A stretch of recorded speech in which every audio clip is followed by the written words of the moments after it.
What's up, everybody? Corey's Bloody History.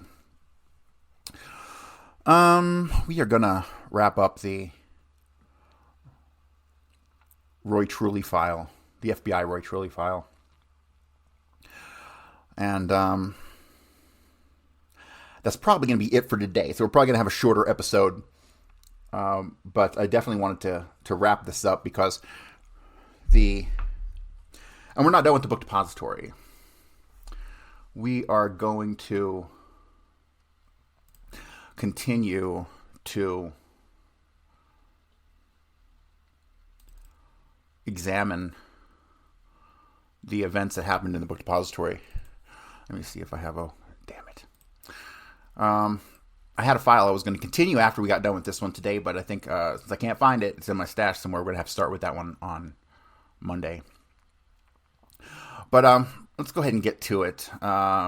This is a statement from Roy Truly, dated 12/4/63, 2 weeks after the assassination. I, Roy Sansom Truly, wish to make the following statement to the special agents William Carter and Arthur W. Blake of the U.S. Secret Service. So this is his Secret Service statement. I live at 4932 Jade Drive, Dallas, Texas, and I am a director of the Texas School Book Depository. I'm also superintendent of operations. I have been employed with this firm since 1934, and the firm is now located at 411 Elm Street, Dallas, Texas. The building in which our company is located has been owned for many years by Mr. D. Harold Byrd, who lives at 6909 Vassar in Dallas. Mr. Byrd is now a retired Army colonel.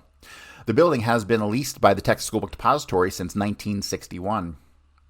Now, I just have to comment real quick here. This is seemingly coming into some contradictory information because the word on the street in reference to the book depository is that they did not take up occupancy of that building until July of 1963. Before that, it was located on the other side of Houston Street at the Daltex building and at the warehouse section on Houston Street right up the road where guys like Ed Shields worked. So I'm going to have to do a little more digging into the relationship between Byrd and Jack Kaysen, pretty much. Jack Kaysen's the man. So the relationship between Byrd and Kaysen needs to be explored in reference to when they actually took over the building. Because to my understanding, they didn't move into that building until July of 63. So why would they have the lease for 2 years before they moved into it? They wouldn't. Doesn't make any sense. Prior to them being in that building, it was like a food company, right? Like a wholesale food company or something like that. This is a privately owned firm and is not part of any government agency. The Texas School Book Depository is a business involved in the shipping and distribution of textbooks for various publishers to schools in Texas and other states. The building is not occupied at night except for the company janitor who works until 7 or 8 doing janitorial work. When he leaves, he locks the building. From Sunday through Thursday, 2 employees of the Acme Building and Maintenance Company, 1901 Laws Street, Dallas, come into the building during the evening hours and do janitorial work in the publisher's office and toilets on the 2nd, 3rd, and 4th floors. So, if I'm not mistaken, Oswald's brother, Robert Oswald, worked for the Acme Company, brick manufacturer, if I'm not mistaken. This could just be a coincidence.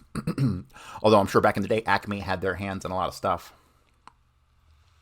After they leave, the building is locked and unoccupied. The Smith Detective Agency and Night Watch Service of 610 North Ackerd, Dallas, makes a periodic check of the building during the nighttime hours to determine if doors were locked and the lights are shut off. With regard to the employment by this firm of Lee Harvey Oswald, the following circumstances took place on or about October 14th, 1963. I received a telephone call from a woman whose name I did not recognize at that time. She told me that she lived in Irving and that she had a young man staying at her home in need of a job and his wife was expecting a child any day. Since the assassination of the president on November 22nd, 63, and the subsequent mentioning of Mrs. Payne of Irving, I now recall that she was the woman who called me about a job for her friend. During my telephone conversation with Mrs. Payne, she told me that she had a neighbor whose brother was employed at the Texas School Book Depository and who had stayed there and who had stated that there might be a job opening at this firm. I told Mrs. Payne to have her friend come down for an interview on the following day, and probably October 15th, 1963, Oswald came to my office and at that time told me he was an honorably discharged veteran of the U.S. Marine Corps and had never been arrested or in any difficulty with the police and needed a job very much. He filled out an application stating he was an honorably discharged Marine. The workload at my firm varies reasonably, and since I did need extra temporary help at that time, I hired Mr. Oswald, and I told Mr. Oswald that I had nothing but a temporary job to offer him, and he accepted. The job of an order filler was his position, and during the first few hours of his employment, which began probably on October 16th, 1963, Oswald worked with other employees learning the job routine and then worked by himself filling orders. Oswald appeared to be a quiet type of person, and he did his work satisfactorily. It did not appear to me that he associated to any extent with any of the other employees. Oswald was paid the rate of $125 an hour during the entire period of his employment. He worked a regular 8-hour day and 5 days a week, to my knowledge, never missed a day's work. With regard to the events of November 22nd, 1963, at about 12:10 p.m., I walked outside to the front of the building with Mr. O.V. Campbell, vice president of this firm, and we stood directly in front of the building entrance until the presidential motorcade passed by, which was close to 12:30 p.m. I heard 3 shots fired, and moments later, a man whom I believed to be a motorcycle policeman came running up the entrance of the building, and I accompanied him inside. He asked me something about the location of the stairway, and I accompanied him to the rear of the building. We paused momentarily by the freight elevator, but since neither were on this floor, we ran back up the stairway to the 2nd floor. I had started to go up the stairway to the 3rd floor when I noticed that the officer was not following, and I heard him say something. I then went back and found that he was standing near the entrance to the lunchroom, and he had drawn his weapon. Just inside the lunchroom door, Lee Oswald was standing, and the officer was facing him. At that time, the officer asked me if this man worked here, to which I replied yes. The officer and I then proceeded to the stairway and continued on up about the 5th floor, where I noticed a freight elevator. We rode the freight elevator up to the 7th floor and ran up a little stairway to a small penthouse which had a door opening onto the roof. We made a quick examination of the rooftop area and the officer over the lot below. We stopped momentarily on the other floors for a quick look and then returned to the 1st floor. By this time, there were numerous people, including police officers, on the 1st floor of the building. All right, let me pause right here. Remember, Roy Truly provided information to the Dallas police that he did not have, right? He ended up giving them the Elspeth address, but he shouldn't have had the Elspeth address. He should have only had the address in Fort Worth, right? There were at least 5 or 6 people missing from the alleged roll call that he did, including Charles Givens and a couple of the secretaries. But no, he singles out Oswald, right? He's clearly in on the setup of Oswald. I have a feeling that his connection to Fred Korth through his wife is possibly a factor here. But Roy Truly, in this scenario here, he says that by the time they get back to the 1st floor, that there's police officers all over the building, okay? But you have to remember that Robert McNeil clearly stated that his phone call to his New York news desk was timestamped 12:36 p.m., and he left at 12:37 p.m. And the only men inside the building were the 3 men on the ground floor, and that no police officers had entered the building before him until he had left, okay? Therefore, all of this stuff that Roy Truly is saying about the police officers being on the 1st floor of the building, what timestamp do we have for that? At a minimum, 12:37, 12:38, but I would put it even later than that. I would put it closer to 12:40. Because remember, Roger Craig is out on the street. He sees William Seymour emerge from the building. He identifies him as Oswald. He then comes down the slope of the grass, gets into Lawrence Howard's Green Nash Rambler, and they head to Oak Cliff with Sergei Arkacha and Lauren Hall. That happens at 12:40. The building really isn't overcome with police officers until that happens, because Roger Craig is still out on the street, and then he enters the book depository shortly after that, and all the cops are inside at that point. So we have a major time gap here. If Roy Truly and them had taken the stairs up to the 6th floor or the 5th floor and then took the elevator to the 7th, they would have been up on the roof by, according to them, if they encountered Oswald 90 seconds after and stopped them. They say the encounter took less than 30 seconds, and they would have been on that roof by 12. Let's give them a minute of leeway. 12:38. Do I have that correct? So it's 12:30, and then you have 90 seconds. No. It would be 12:33. Even with a little extra time and an extra minute thrown in there. 12:33. They would be on the fucking roof. Okay? And then they came back down. How long? How much? They didn't spend much time there. It says, we made a quick examination of the rooftop area and the officer over the lot below. We stopped momentarily on other floors for a quick look and then returned to the 1st floor. By their own statements, they would have returned back to the 1st floor by 12:37-ish, 12:38, but that's not possible. That's not possible at all because of the timing of the encounter with the man on the 3rd or 4th floor that didn't happen 90 seconds after, right? And so without going into all that detail, this encounter could not have happened until after Robert McNeil said it did, 12:37 at the earliest. So by my calculations, it's 12:38. Just to give them an extra minute of time. They detained Seymour on the stairs between the 3rd and 4th floor. This is in the written statement by Baker. To the guys who know my work and are familiar with a lot of this, I'm sorry for beating a dead horse, but the point really needs to be made.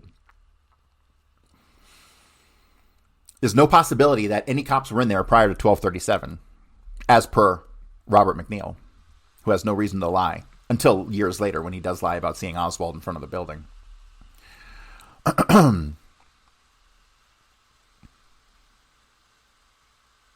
By this time, there were numerous people, including police officers, on the 1st floor of the building. So I'm bumping this to at least 12:40 when they get back downstairs, 12:39.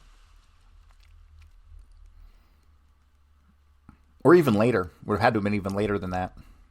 A few minutes after returning to the 1st floor, I noticed officers taking the names and addresses of the various people in the building.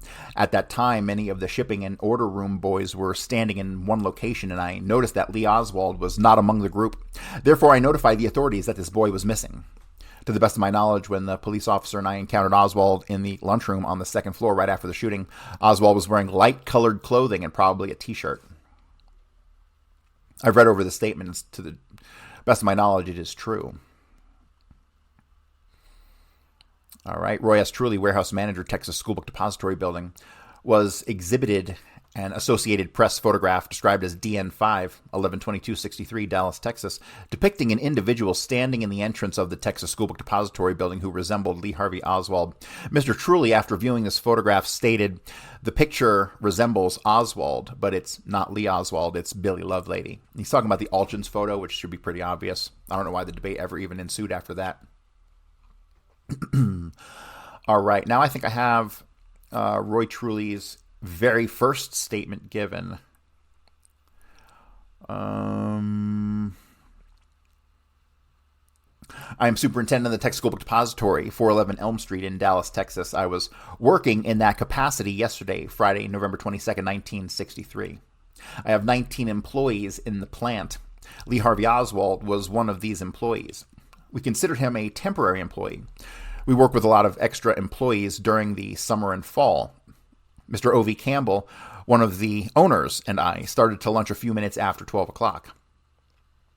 We saw that after the parade was nearly down to us, so we stopped and watched the president go by. Oh, hang on a second. So, if you'll recall, in Roy Truly's previous statements, he said that he and O.V. Campbell walked out of the building at 12:10 p.m., but here, what does it say? It says, Mr. O.V. Campbell, one of the owners, and I started to lunch a few minutes after 12. Okay, a few minutes after 12. And then we saw that the parade was nearly down to us. So we stopped and watched the president go by. Okay, that could not have been a couple minutes after 12. Could not have been 12:10. Hell, it couldn't have even been 12:20.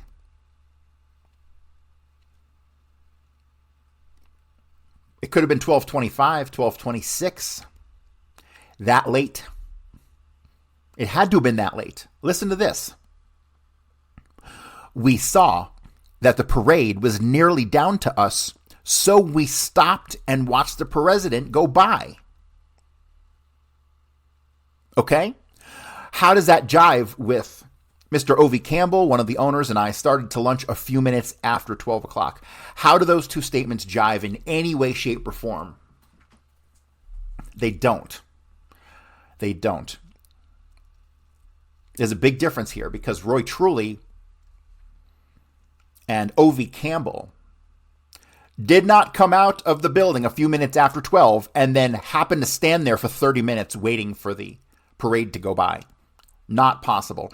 If this statement is true and correct, which I believe it is, we saw that the parade was nearly down to us, so we stopped and watched the president go by. That means that they didn't walk out that fucking door till almost 12:30. What were they doing in the time between allegedly a few minutes after 12 and the few minutes until the parade arrived in front of the book depository? And were they doing anything with Mr. Jack Kaysen, who allegedly left at 12:10 also? So that reminds me, Mr. Kaysen's statement that he left at 12:10 p.m., that's not what Roy Truly says here, but it's what Roy Truly says in his next statement. So obviously there was some coordination. Why 12:10 p.m.? Why did they pick that time frame? And to me, there's too big of a coincidence that Arnold Rowland and his wife saw men up in the 6th floor with rifles between 12:10 and 12:15. So do you see all this going on in the book depository all about the same time? And now we have about a 20 to 25 minute period that we can't account for the actions of O.V. Campbell and Roy Truly.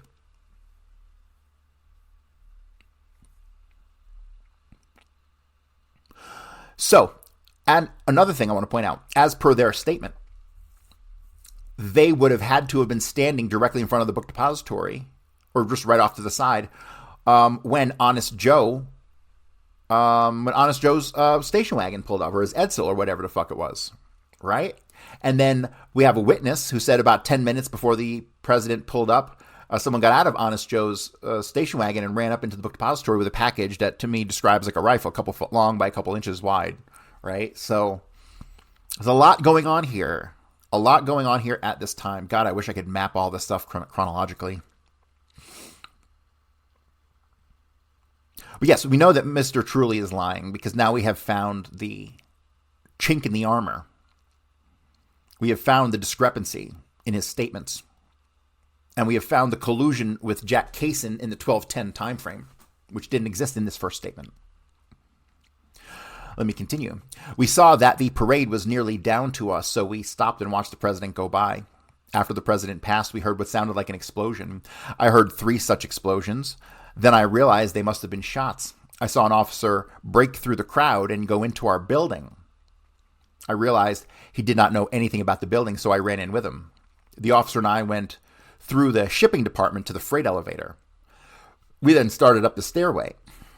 We hit the 2nd floor landing. The officer stuck his head into the lunchroom area where there are Coke and candy machines. Lee Oswald was in there. The officer had his gun on Oswald and asked me if he was an employee. I answered yes. We then went up the stairs to the 5th floor where we found the elevator open. We took the elevator to the 7th floor and out onto the roof. We searched the roof, and a small room also checked the landings. We could look out over the tracks and street below.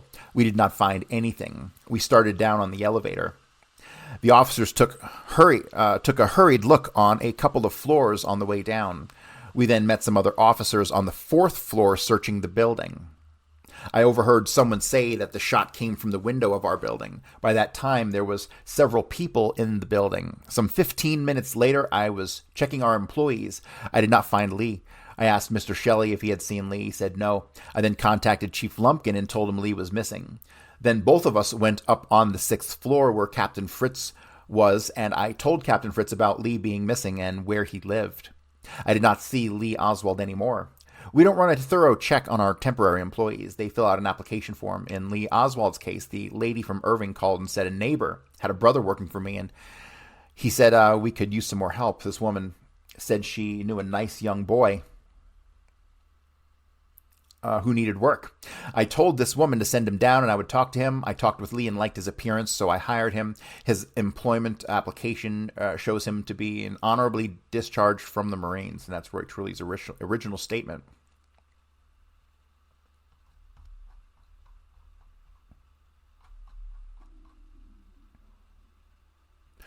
All right, then we have some more duplication. That statement's in there twice. Then we have another document, Oswald Lee, H. Post-Russian period. Reference Lee Harvey Oswald, and this seems to have a break in it, and it picks up something realized they were Lee Harvey Oswald and Marina Oswald. She said she mentioned this. Oh, yeah, this is about the furniture store incident, which was clearly not Oswald. Mrs. Whitworth told her that Whitworth, had previously realized the couple who visited the store were the Oswalds, but had not mentioned the fact to Mrs. Hunter. Mrs. Hunter stated that on the occasion of visiting the furniture mart, Marina Oswald was not neatly dressed, wearing a jacket of unrecalled description, but believed to be either orchid or purple in color. She stated that she recalls Lee Harvey Oswald was neatly dressed, wearing unrecalled casual clothing and a jacket of unrecalled description. As reported on page 218 of the report of Special Agent Robert P. Gemberling, dated November 30th, 1963 at Dallas, Texas, Mr. H.S. Aiken, bookkeeper, Texas School Book Depository, Dallas, Texas, made available the official payroll records for the Texas School Book Depository, which records specifically covered employment of Lee Harvey Oswald. These records reflected that Oswald first worked for this company October 16th, 63, and worked continuously at 8 hours per day from October 16th through November 22nd, 1963, without missing any day's work. During this period of time, he was off only on Saturdays and Sundays, and November 11th, 1963, which was a company holiday. As reported on page 328 of the report of Special Agent Robert P. Gemberling, dated November 30th, 63 at Dallas, Texas, Mr. Roy S. Truly, warehouse manager, Texas School Book Depository, Dallas, Texas, advised that the men working at the warehouse of the Texas School Book Depository have regular working hours of 8 to 4:45, 5 days per week, with a lunch period from 12 noon to 12:45 p.m. He stated, however, that they do not have to punch time clocks, and there's no one who kept strict accounting of the time they took for lunch. Mr. Truly advised Lee Harvey Oswald was one of these employees, and that these are the hours he was assigned to work. Next document, United States Department of Justice, Federal Bureau of Investigation, Dallas, Texas, June 16, 64. Lee Harvey Oswald. On June 15, 64, fingerprints and palm prints were obtained from the following employees of the Texas School Book Depository. It's got everybody: Danny Art Garcia, Jack Doherty, Buell Frazier, Charles Givens, James Jarman, Frankie Kaiser. Like I said before, I got to do some digging into him. And Roy Edward Lewis, he's another one. Billy Nolan Lovelady, Eddie Piper, Billy Shelley, Troy West, and Bonnie Ray Williams. Yeah, the names of Troy West, Roy Lewis, Frankie Kaiser, I need to definitely dig into. I don't know much about them at all, or if they were even there that day. On June 15, 64, Mr. Roy Truly, warehouse superintendent at Texas School Book Depository Building, advised employee Frankie Kaiser was not on duty November 21st or 22nd. On June 12, 64, Mr. Roy Truly advised that the employees listed above were the only persons in this building who would ordinarily handle the cartons located near the 6th floor. Mr. Truly requested that other employees not be fingerprinted. Mr. Truly therefore requested that other employees not be fingerprinted. Interesting. Who does that exclude from that list? Joe Molina, Ovi Campbell, Jack Kaysen, and Roy Truly. Right? That's pretty much it. And some of the female secretaries, right? And that's about it. That's funny. That is funny. That just screams of guilt. These fingerprints will be compared with the identifiable latent fingerprints and latent palm prints found on these cartons.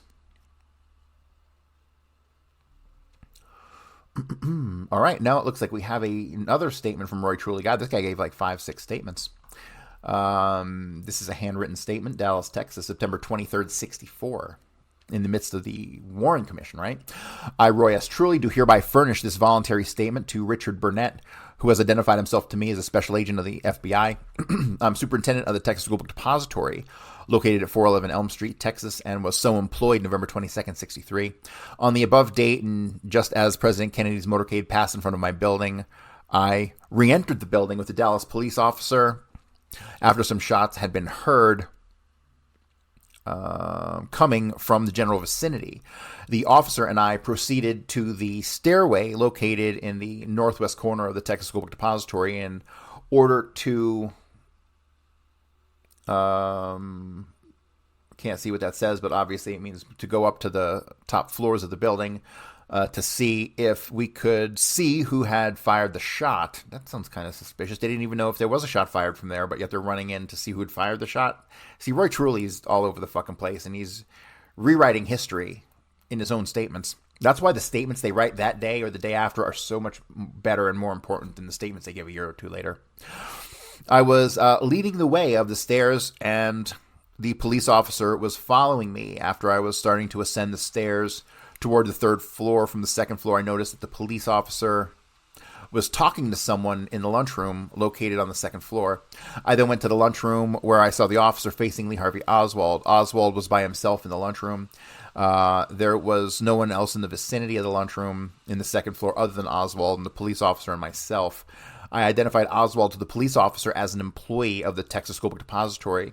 I've read the statement consisting of the something and one other page, and it is true and correct to the best of my... Oh, he read the statement as true and correct to the best of his ability, all right? So, but he doesn't mention here a lot of things. In this statement, he doesn't mention the fact or whether or not Baker pulled a gun like Baker said he did. He doesn't mention a lot of stuff that he should have mentioned here. So comparing these statements over time is absolutely crucial. All right, and this seems to be the final page. This is an FBI document, September 25th, 64, to Mr. Rankin, J. Lee Rankin. Reference is made to a telephone conversation between Mr. Alfred Goldberg and your staff and Mr. J.R. Malley of this bureau on September 23rd, 64. During this conversation, Mr. Goldberg requested that signed statements be obtained from Roy Truly and Officer Marion Baker of the Dallas Police Department. Enclosed are the original signed statements obtained from these individuals and a Xerox of each. So that's really the cover sheet, and this whole file was done backwards, but it's okay because we got to see the manner in which the statements shifted over time. So, unfortunately, I can't find that other document I was going to go over. It's got like 50 statements in it from people working in the book depository, but it'll be a good starting point on Monday, and that's where we're going to pick up. So, guys, if you haven't yet, please check out my new Substack, bloodyhistory.substack.com. I'm covering all things World War II, and we're starting off with Mein Kampf, and we're starting off with the diaries of Theodore Herzl, which we went over today. So we're kind of giving both sides here, right? As we work through what really led to the events of World War II and the Holocaust, we will end up covering both sides of the story. And we will end up determining whether or not Hitler's motivations were in fact reactionary to the rapid growth of Zionism in the early 20th century in Germany and Western Europe. So I really hope that you guys will tune in for that. It's really some amazing and important work. So, but that's going to do it for me today, guys. Sorry the episode's so short, but on Sunday night, we're going to be doing a UFC live stream. So if you guys want to tune into Wheezy's channel and AM Wake Up channel, we'll be doing that on Saturday night. That's tomorrow, right? Yeah. So that's it for me, guys. I will see you guys on Monday.